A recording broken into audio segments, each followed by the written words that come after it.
Did I just spill egg on myself without knowing? I'm not following the recipe. Oh! Hello, it's me Floral, welcome back, or welcome if you're new. Today we're in La Cuisine. I don't know, I need to revise my French. Because we are going to be making a cake. Not from scratch because I'm not skilled enough at baking. We're going to be using this cake mix. Instead of doing it one cake layer, I'm going to try to use that frosting as like a layer of cream frosting type thing in between two layers. I'm going to try to make this into a 2-layer cake. I haven't tried doing that before. So that should be fun. I will probably make some extra frosting from scratch. I don't have chocolate at home, so maybe it works with cocoa powder? I don't know. All right, let's start. Let us begin. So we have got the cake mix, and I assume this is, oh, is it pre-made frosting, so I don't need to add anything. So to keep it lighthearted, I'm just going to talk through some things. I wrote down some points on my phone because I was very passionate about what I was going to talk about, so here we are. This isn't going to be all that educational, other than you learn I'm not a great baker. It says use an electric mixer. I have a handheld mixer, but I'm not going to use it because that's just another thing I need to wash that I don't really want to. We're just gonna do it by hand. So because we are professionals here, I have got the oil already measured out. Oil and water does not mix, but I know that when you add eggs, it does mix. I need 3/4 of a cup of water, so 180 mils. So as you can see, the oil is now mixing with the water. And if I remember all the Bon Appetit videos I've watched, the egg will combine the water and the oil and emulsify it. Is that the word, emulsify? I don't know, I do chem, but I'm kind of failing, so. Okay, so the first thing I wrote down in my notes app, if I remember correctly, is Barbie. And now recently I went to one of my friend's parties. One of my friends' parties. Sounds like my friend's like an absolute party animal. One of my friends is party. Okay, one friend had one party, that's what I meant. And at her party, you know, I did the usual party stuff. We chatted, we talked, had fun, danced a little to the music, and we watched a couple movies. One of the movies being Barbie's Magic of the Rainbow, I think, is that the title? Magic of the Rainbow? From Fairytopia, the third Fairytopia one. You know what I'm talking about. Oh, this is going to spill. Let's hope it doesn't. And now there was a little bit of backlash about how Barbie is a basic brioche. And now, at first glance, oh gosh. Did I just spill egg on myself without knowing? Wow. Oh, yikes. We're not even 10 minutes in and I'm already making a mess. What is this? And now, although Barbie does seem like she's a bit basic, well, I don't think anyone's really basic, you know? Okay, I'm editing right now and I just had to interject real quick. I realize that I'm talking about fictional characters, which can be basic because they're not real people, but for the sake of my sanity, let's just pretend they're real. I don't know. So basically, I thought I'd just show my appreciation for my favorite Barbie movie, which is Princess and the Pauper. That movie made up my childhood. That made up my teen years. That made up 80% of my life. If I'm not sleeping or eating or studying, I'm watching Princess and the Pauper and, you know, my 10,000 other hobbies. Okay, now focus. Yeah, okay, cool.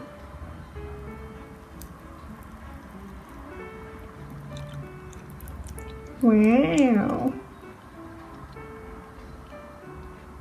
So anyways, as I was saying, reasons why I love Princess and the Pauper so much. Well, obviously, it's my favorite because I think it's the one I remember the most, but also I remember it the most because I watched it the most because I like it the most. So I don't know which came first. Anyways, first of all, the characters are amazing. Erica and Annalise, wow. I feel like all the characters have relatively good motives and like you know what their goals are, what their morals are, and like where they stand. I really appreciate how Annalise, the princess, isn't written as some like petty princess who is only a princess and there's really nothing beyond that, because I feel like that's kind of silly. Like, it shows her understanding her responsibilities and knowing her responsibilities and wanting to be the best leader she could be, and I really respect that. Alright, so I think Annalise's character is she's a very well-rounded person, and the voice actor, Kelly Sheridan, phenomenal. I think she did a great job because it's the same person playing both of them. The way that she uses her voice to distinguish between the two characters is just really amazing. But yeah, back to the whole princess thing, how Annalise is not like absolutely basic. I think that's kind of hard to find in some of the movies back then. I mean, now I think it's kind of easier because there's, I guess, more developed writing in kids shows now compared to like when I was a kid and kids shows would literally just be like, what's 1 + 1? Pause for an hour while I try to figure it out. They've got strong motives and you know what they want and they get it in the end because they worked hard for it. Even though they have love interests, that's not their motive in life, which I think is really cool. I remember in, I think, year 9, we analysed The Little Mermaid and we had to write an essay on whether or not Disney's The Little Mermaid is perpetuating, you know, misogynistic or like patriarchal ideals or whether it's against that kind of a thing. I said it was, and you know, I could go both ways. There's a lot of arguments for and against. In that movie, Ariel, she of course wanted this guy and she traded her voice for it, and on some level that can seem kind of like, why would you do that for a man, you know? But I guess like a guy could do that for a girl and no one would really question it. It'd be kind of cute, which I think is like kind of a weird double standard. I don't know. I don't really know. Anyways, I don't know where I was going with that. Back to Princess and the Pauper. Basically, the characters are really great. Well, I only talked about Annalise. Can you tell I really like Annalise? I did a quiz actually, and one of like the first few questions was like, what color hair do you have? And I was like, okay, I see. If I answer brown/black, I'm gonna get Erica, or if I say I have blonde or light hair, then I get Annalise. So I didn't want to lie, so I said I had black hair. I got Erica, and I was like, wow, what an ego boost. I love Erica. I retook the test. So these were my first 2 results. I got Erica on 2 different quizzes, and then I did one of the quizzes again on my desktop, and this is my result. Wow, I am very impressed with myself. So yep, there's that quick intermission. Now back to your regularly scheduled programming. Both of them were such great role models as a kid. Another point that makes the movie such a great movie in my opinion is the songs. If it's a musical, I'm probably gonna enjoy it slightly more than if it wasn't a musical. But then again, I really don't have any knowledge in music and I can't analyze that very well. So I can't really tell what a good song is, but from my amateur ears perspective, I think the songs were great. They were very iconic and I could listen to them all day, sing them in the shower, but not because my neighbors would get very annoyed with me. I just like how the song and the soundtrack kind of carries across and like, I don't know, I think the songs are great. Did I talk about Kelly Sheridan? Yeah, I did, right? She's a great voice actor. Anyways. Also, the fashion? Phenomenal. It's so pretty. As a kid, I wanted to like dance around my room wearing that dress and like sing free and pretend I get omelets on my plate from walking in the cold, or the maid comes running in with a cookie tin, but yeah, I don't really know that much about history. You know, this whole video is just kind of me not knowing how to do things and what things are. I also think I might be over mixing this, but I kind of want to get out those lumps. So I'm just going to keep working at it and hope I don't make it extra dense. Usually I don't like the pink and blue combo just because I don't know, I feel like the hot magenta pink and the, I guess like bright blue, it's just not that fun to look at. But I think this movie did a really good job of, I wouldn't say dulling it down, but it just looks really elegant and you could really see the characters and like understand them by just looking at them, which I think is also something I look for in a movie. Consistency. I don't know how historically accurate it is, but like then again, I don't know history, so I don't know if I'm the best to comment at that. Also, the men had outfits that I thought matched as well. Like sometimes you just see guys in Barbie movies just wearing the same thing and it's like, I don't know. But then again, like a lot of guys were like background characters in Barbie movies, so they weren't really that important. Overall, very iconic scenes. Love that movie to pieces. Singing in the jail cell, Preminger dancing in the Amethyst Cave, all the musical numbers, the opening scene. Wow. 10,000 chef's kisses. I don't know. I want to make a Barbie movie ranking video, which I think might be fun to watch. I don't know if it's fun to watch, but I definitely want to make one, so haha, you can't stop me now. Okay, let's preheat the oven. Preheat. I'm just heating the oven at this point because it's not like I heated it before I made it. Is that what preheat means? I don't know, comment down below. This is baked for 45 to 50 minutes, but I'm just gonna bake for 30, I think, because I'm using a very shallow pan. I'm hoping that because it's so rectangular, I can cut it into 2 squares once it's been baked and then stack them on top of each other. I usually line my baking trays. I feel like if I just butter it, I can save on some parchment or baking paper, whatever it's called. But for the sake of keeping the pan clean, I'm going to do this.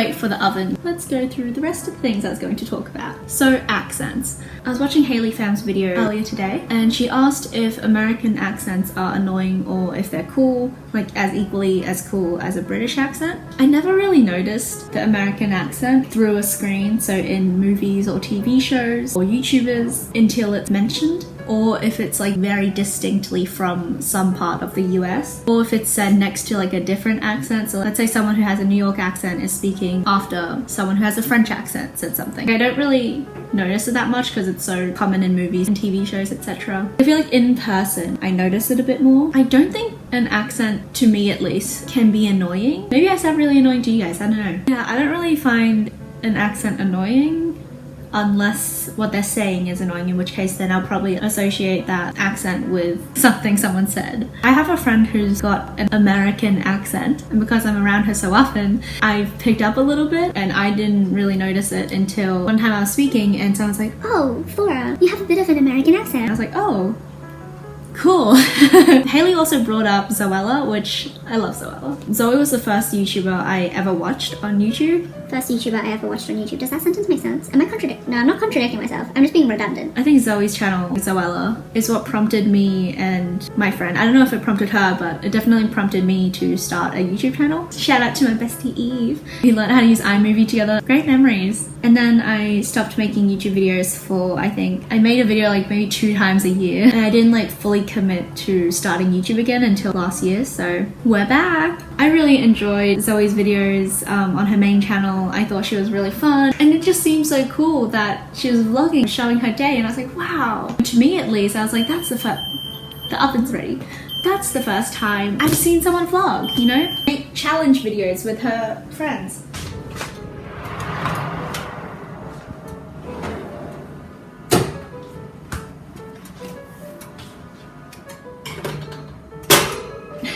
Just a little tap. Okay, and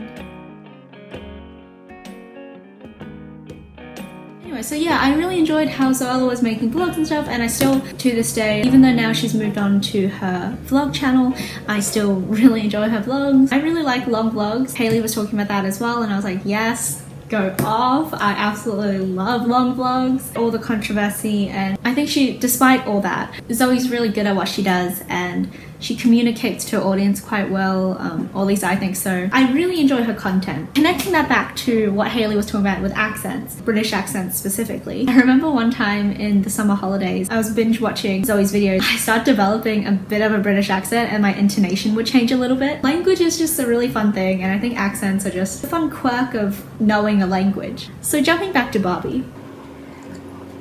There's no tea. Kelly Sheridan, who voices Barbie, she also voiced Starlight Glimmer on My Little Pony, Friendship is Magic. So fun fact, which brings me to my point about bronies and brony culture and all that stuff. It's kind of conflicting for me. Let me explain before you start disliking the video. I mean, you can dislike it if you want to, you know. I can't really stop you from doing that, but hear me out. I think it's really great how people, and for the most part myself included, can really embrace something they genuinely enjoy, still be fans of something even though they may not be the intended audience. I grew up with that show from like generation 1 when they had the square screens. I watched that from when I was a kid, and then I like transitioned over to generation 4. I wrote this down somewhere. Generation 4, yeah, so the current generation, which is all the characters that like most people know of right now. I watched it pretty like semi-religiously. I was like caught up to it up until like maybe season 6, and then I wasn't watching it as often because I was stressed about school. Life got in the way recently, so I think early last year I caught up, and then found out that the show was ending, and I watched the season finale and the whole show finale. It was just such an emotional experience because I grew up with the show and it was like growing as I grew. But yeah, back to the whole brony culture. Sorry, I'm just looking over there because the cake's rising quite a bit. Let's hope it doesn't do anything drastic. The main thing I was going to talk about was sometimes some aspects of the show are just sexualized, or they're turned into things that aren't what they were intended to be, and of course that's true with everything. Like you can turn anything into something that appeals to a more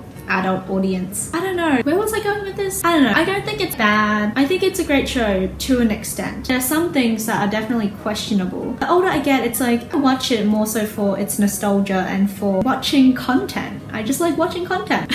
I have no idea where I was going with this. I guess that's the problem with these kind of videos, because I just kind of ramble on, and me in the future who is going to edit this is going to have such a fun time. Yes, I'm having a very fun time trying to edit out your weird awkward pauses. Don't get me wrong, I love editing, but oh my, do I ramble on for hours. Ooh, the cake's looking really good. Last night, I'll show you later, I was testing out how to make caramel. It was my first time making caramel. Kind of success. I didn't wait for it to cool down enough, so I was starting to like draw out hearts on a piece of baking paper and it wasn't holding its shape. But then after a while I got the hang of it. I wrote my name out of stress because my dad was like, I was like, oh, what do I do? It's at the perfect cooled downness. I do, because I already did like a heart, and I was like, okay, what else now? And he's like, do your name. And I was like, oh, okay, Floral. So I guess the cake now has a caramel cursive of my name, so That's not self-conceited at all. oh, 1 minute frosting recipe.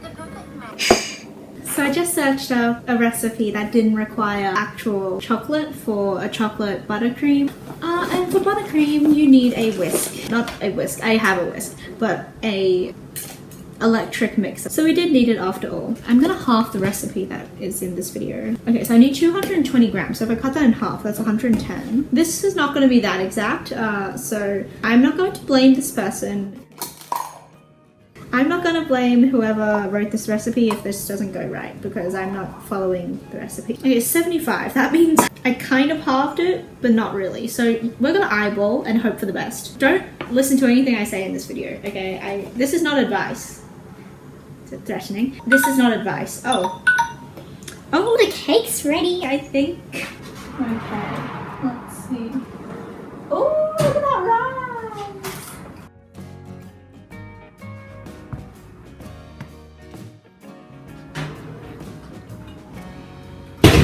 Oh, whoops, I'm sorry. I'm going to try to make buttercream. I'm just gonna put my 75 grams of butter in a large bowl. So that's pretty room temp. It's been sitting out here for 10 minutes while I was trying to figure out the recipe. It calls for 5 cups, but since I kind of halved the recipe, I'll probably need 2 cups instead of 2.5 cups. All right, let's try to do this. Low speed. Okay, that is not low. Why is 1 that fast?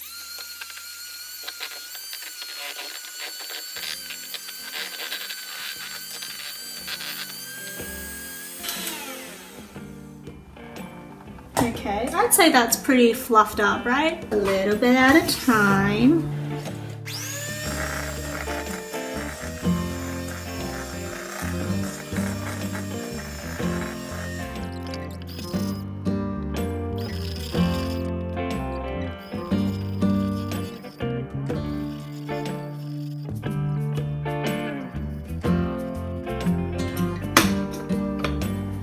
I think this whole last bit is 200 grams.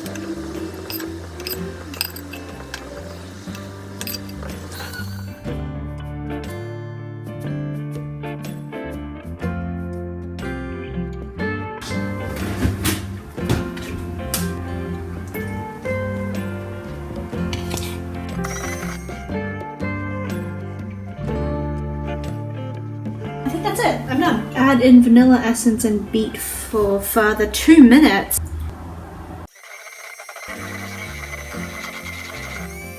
Alright, the fun part, decorating. Oh no, it's still warm. Okay, that's definitely gonna melt the buttercream. I'm gonna try to put this in the fridge, but I don't know how to put it in the fridge while having a cover that's this big and without using cling wrap. Okay, I'll cut it off first. That's about half. Oh, too late now, we're cutting through it.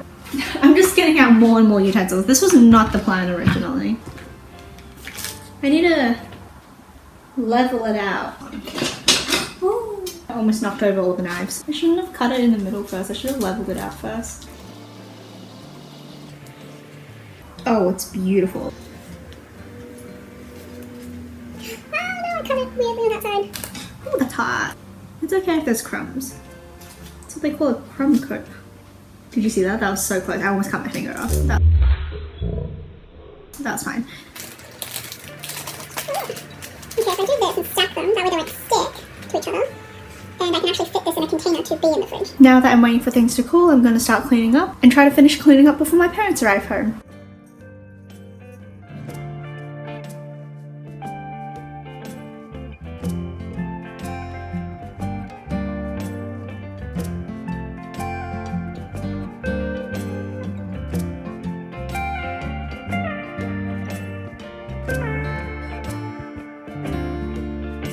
I just cleaned up all the dishes and I think the stuff is cool now. Luna came in, which is what you're hearing. Luna, what are you doing? Good girl, not for you. Oh no, she's sitting. Hi. Alright, how am I gonna do this? Do I have a square plate? I couldn't find a square plate. It's gonna be a bit messy, but I think that's inevitable. It says put it in a piping bag, but I don't want to waste a bag for that. We got quite a bit of buttercream. I think I won't use the whole thing. Oh, look at that. Oh, it's beautiful. Bloop. Oh, you can't even see what I'm doing.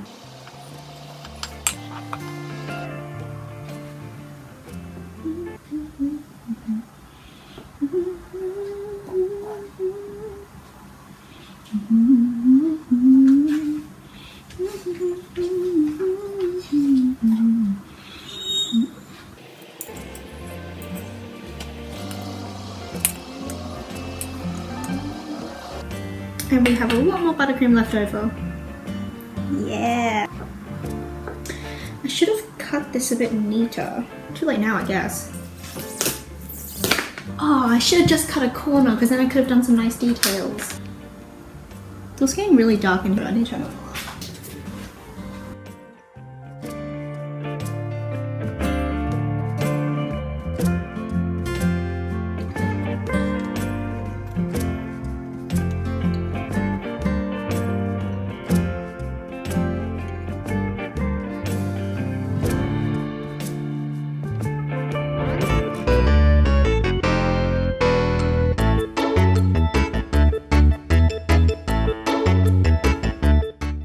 And now we wait.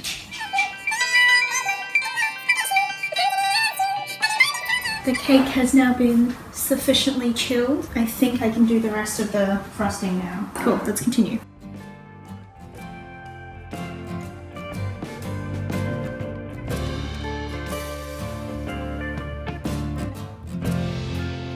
Now, I mentioned earlier I had made caramel things to test out.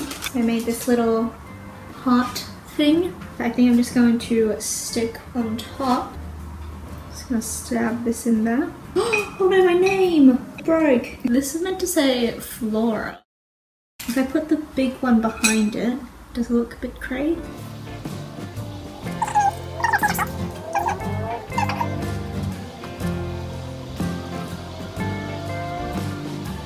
Okay, I'm just gonna snap off the heart off of the egg. There's way too many hearts going on in this decor.